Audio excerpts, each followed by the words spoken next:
नहमदुहु व नुसल्ली अला रसूलिल करीम अम्मा बाद फ़ऊज़ु बिल्लाहि मिनश शैतानिर रजीम। ये हमारे टैक्सी वाले भाई हैं पाकिस्तान से, इस वक्त हम रियाज में खड़े हैं। ये हमारे बाबर भाई हैं, मेरी गैर मौजूदगी में रियाज में दवाएं इनसे मिली। तो ये भाई से पूछते हैं, जब आपने दवा ली तो शुगर कितने तक आ गई थी? आखिर आए तो 100 तक। 100 तक आ गई। हाँ अच्छा, शुगर कम तो अंग्रेज़ी दवा से भी हो जाती है, बिल्कुल। मगर ये बताइएगा क्या पेशाब में कमी आई, कुछ ताकत में बेहतरी आई, ताकत- आँखों में कुछ विजन क्लियर हुआ? अल्हम्दुलिल्लाह बहुत बेहतर हो गया, बहुत बेहतर। पहले से बहुत एक हफ्ते की बेहतर दवा 14 कैप्सूल खाए और आप बेहतर हो गए, है। अल्हम्दुलिल्लाह बहुत ज़्यादा बेहतर हो गए। अल्हम्दुलिल्लाह। आप टैक्सी चलाते हो, ड्राइविंग करते हुए एक शुगर के मरीज़ को बहुत परेशानी होती है, जी बिल्कुल। तो जब आपने हमारी दवा खाई तो कुछ परेशानी में कमी हुई?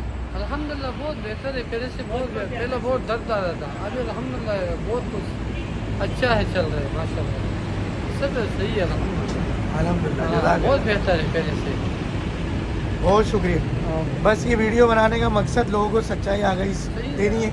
2 दिन हो गए थे, दवाएं ख़त्म हो गई, मगर कोशिश ऐसे करें दवाएं लेके रखें। रियाज हो, जद्दा हो, मदीना हो, दवाएं हमारी सब जगह मिल जाती हैं। सही है। जब मैं नहीं होता तब भी दवाएं वक्त से पहले लें, परहेज़ करें ताकि शुगर बढ़े ना दोबारा। इंशाल्लाह। और जब इलाज मुकम्मल हो जाए तो शुगर ख़त्म, दवा ख़त्म इंशाल्लाह। इंशाल्लाह। अस्सलामु अलैकुम व रहमतुल्लाहि व बरकातुहू।